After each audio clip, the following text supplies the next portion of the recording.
Stamp విధానాన్ని రూపొందించేందుకు తెలంగాణ సర్కార్ కసరత్తు చేస్తోంది. ఇందులో మహిళా సంక్షేమానికి పెద్దపీట వేయాలని యోచిస్తోంది.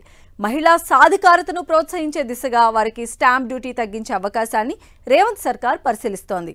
మహిళల పేరుతో ఆస్తిపాస్తులు ఉండేలా ప్రోత్సహించేందుకు సర్కార్ ఈ నిర్ణయం తీసుకుంటున్నట్లు తెలుస్తోంది.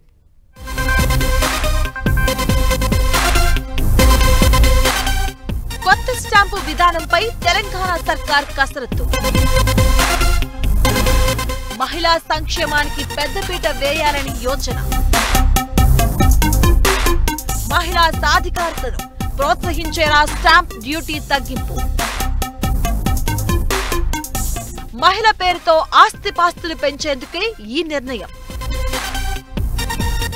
స్టాంప్ డ్యూటీ రియల్ ఎస్టేట్ రంగంలో తరచూ వినిపించే పదం. ఆస్తి కొనుగోలు చేసేటప్పుడు దాని విలువను బట్టి స్టాంప్ డ్యూటీ చెల్లించి ప్రభుత్వ సబ్ రిజిస్ట్రార్ కార్యాలయంలో రిజిస్ట్రేషన్ చేయించాల్సి ఉంటుంది. స్థిరాస్తుల రిజిస్ట్రేషన్ కు సంబంధించి స్టాంప్ డ్యూటీని ప్రభుత్వం వసూలు చేస్తుంది. ఇది ప్రతి రాష్ట్రానికి వేరువేరుగా ఉంటుంది. మన దేశంలో ఆస్తి విలువలో వేరువేరు రాష్ట్రాల్లో 3 నుంచి 8% వరకు స్టాంప్ డ్యూటీ వసూలు చేస్తున్నారు. కొన్ని రాష్ట్రాల్లో పురుషుల కంటే స్త్రీ పేరు మీద రిజిస్ట్రేషన్ చేసుకుంటే స్టాంప్ డ్యూటీ తక్కువగా ఉంటుంది. మహిళ పేరుతో జరిగే రిజిస్ట్రేషన్స్ కు స్టాంప్ డ్యూటీ తగ్గిస్తే వారి పేరుపై క్రయ విక్రయాలు భారీగా పెరుగుతాయని ఇండస్ట్రీ ఎక్స్పర్ట్స్ అభిప్రాయపడుతున్నారు. ఏమైందంటే మోర్ క్యాష్ ఫ్లోస్ వచ్చేస్తుంటాయి. సో తర్వాత ఇంకోటి ఏంటంటే యూఆర్ అంటే ఎంకరేజింగ్ అంటే బయర్స్ టు పర్చేజ్ అన్నట్టు. ఇప్పుడు ఒకసారి మనం కోవిడ్ వచ్చినప్పుడు మహారాష్ట్రలో రిజిస్ట్రేషన్ స్టాంప్ తగ్గించడం విపరీతంగా వాళ్ళకి ఆదాయం పెరిగిపోయింది. తర్వాత మన దగ్గర కూడా ఒకప్పుడు వైఎస్ రాజశేఖర రెడ్డి గారు ఉన్నప్పుడు సీఎంగా ఉన్నప్పుడు మహిళలకు 1% తగ్గించడం జరిగింది. తర్వాత అఫోర్డబుల్ హోమ్స్ కూడా ఒకటి తగ్గించారు. 1000 స్క్వేర్ ఫీట్ వరకు కూడా 1% తగ్గించేది ఉండే.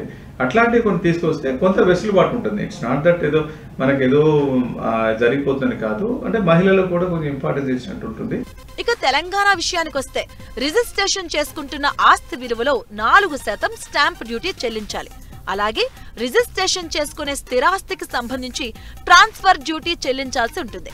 హైదరాబాద్ లో ఈ ట్రాన్స్ఫర్ డ్యూటీ ప్రస్తుతం స్థిర ఆస్తి విలువలో 1.5%గా ఉంది. ఇదే సమయంలో స్థిరాస్తికి సంబంధించిన రిజిస్ట్రేషన్ ఛార్జీని సైతం చెల్లించాలి. హైదరాబాద్ లో ఇల్లు, అపార్ట్మెంట్ లో ఫ్లాట్, విల్లా, ఇంటి స్థలం తదితర స్థిరాస్తుల రిజిస్ట్రేషన్ కోసం ప్రభుత్వం 0.5% ఫీజును వసూలు చేస్తుంది.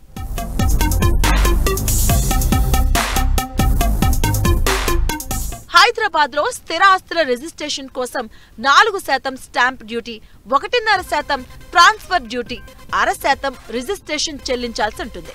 అంటే ₹1,00,00,000 ప్రాపర్టీపై అన్ని పనులు కలిపి దాదాపు 6 లక్షలు చెల్లించాలి. దీనిని ఆన్లైన్లో లేదా బ్యాంక్ డీడీ ద్వారా కూడా చెల్లించొచ్చు.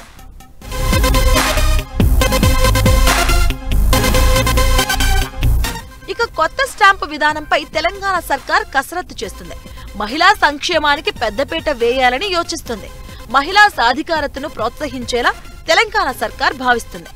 మహిళల పేరుతో ఆస్తిపాస్తులు పెంచేలా స్టాంప్ డ్యూటీని తగ్గించుకునేందుకు తెలంగాణ సర్కార్ రంగం సిద్ధం చేసింది.